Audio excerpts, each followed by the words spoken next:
Hello guys, പുതിയൊരു വീഡിയോയിലേക്ക് എല്ലാവർക്കും സ്വാഗതം. ഞങ്ങളുടെ സ്വന്തം പിള്ളേരെ കൊണ്ടിട്ട് മൂന്നാറും അതുപോലെ തന്നെ രാമക്കൽമേടും പോയി വന്നിട്ടുള്ള ഒരു കുഞ്ഞു വ്ലോഗാണ് നിങ്ങളെ കണ്ടുകൊണ്ട് ഞങ്ങൾ തലേ ദിവസം തന്നെ പുറപ്പെട്ട് രാവിലെ ആയപ്പോഴേക്ക് ഇവിടെ എത്തി കുളിച്ച് മാറ്റി ഫസ്റ്റ് തന്നെ ബ്രേക്ക്ഫാസ്റ്റ് കഴിക്കാൻ വേണ്ടിയിട്ട് വന്നു. എന്തായാലും ട്രിപ്പിന്റെ ദിവസത്തെ കോസ്റ്റ്യൂം ഇവൻ കൊണ്ടുപോയിട്ടോ. And now meet mister Fauzuddin sir. ഇയാളെ കുറിച്ച് കുറെ പറയാൻ നിങ്ങൾ വൈകാണ്ട് മനസ്സിലാവും. അങ്ങനെ ഒരു സൈഡിൽ പിള്ളേരും മാഷ്മാരും ഫുഡ് കഴിക്കാൻ തുടങ്ങിയപ്പോൾ ഞാനും എന്റെ പാർട്ട്നേഴ്സും വന്നിട്ട് ഞങ്ങൾ ഫുഡ് കഴിക്കാൻ തുടങ്ങി. പിന്നെ എപ്പോഴും നമുക്ക് നമ്മുടെ നാട്ടിലെ ടേസ്റ്റുള്ള ഫുഡ് ആണെന്ന് പറഞ്ഞു കഴിഞ്ഞാൽ നടക്കില്ലല്ലോ. ടൂർ പോകുമ്പോൾ നമ്മൾ കുറച്ചൊക്കെ അഡ്ജസ്റ്റ്മെന്റ് ചെയ്യണം അല്ലേ. അങ്ങനെ പെട്ടെന്ന് ഫുഡും കാര്യങ്ങളൊക്കെ കഴിച്ച് കഴിഞ്ഞിട്ട് ഞങ്ങൾ നേരെ വിട്ടു. ഇവിടെ എത്തിപ്പോഴൊന്ന് സ്റ്റോപ്പ് കൊടുത്തു. ഇനി അങ്ങോട്ട് ഹൈ റേഞ്ച് കയറാൻ പോവാണ്. ഫോണിന് റേഞ്ച് ഉണ്ടാവില്ല, വാഷ്റൂം യൂസ് ചെയ്യുന്നവർക്ക് യൂസ് ചെയ്യാമെന്നൊക്കെ പറഞ്ഞിട്ട് ഏതായാലും ഇതായിരുന്നു ഞങ്ങൾ വന്നിട്ടുള്ള ബസ്. കിടിലനായിരുന്നു.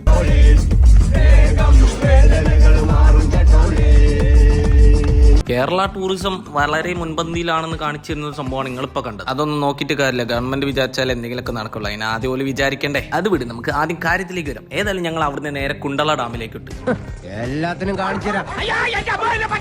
എന്തായാലും ഞങ്ങൾ നടന്നു തുടങ്ങിയപ്പോഴേക്ക് കുണ്ടള ഡാമിൽ ആദ്യം തന്നെ മാർക്കറ്റാണ്. അവിടെ ഓരോ സാധനങ്ങളെ വില ചോദിച്ചിട്ട് അതൊന്നും മേടിക്കില്ലെന്ന് ഉറപ്പുള്ള ദിയാമിസിനെ ഞങ്ങളാക്കാം. കുറെ സാധനങ്ങളുടെ വിലക്ക് ചോദിച്ചിട്ട് അതൊന്നും മേടിക്കാതെ ഞങ്ങൾ പിന്നെ നേരെ വിട്ടു പൈൻ ഫോറസ്റ്റിലേക്ക്. അവിടെ തന്നെ പക്ഷേ പൈൻ ഫോറസ്റ്റ് എത്തുന്നതിന് മുന്നേ മെയിൻ ഡെസ്റ്റിനേഷൻ ആയിട്ടുള്ള ഡാം. ഈ ഡാമിന്റെ മേലെ നിന്നിട്ട് എല്ലാവരും കൂടെ ഫോട്ടോ കിച്ചിന്. പിന്നെ ഞങ്ങൾ എടുത്ത് കുറച്ച് ഫോട്ടോ. എന്തായാലും ഇനിയും കുറെ കാണാണ്ട് അത് ഞാൻ പാർട്ട് 2 അപ്ലോഡ് ചെയ്യുന്നതായിരിക്കും.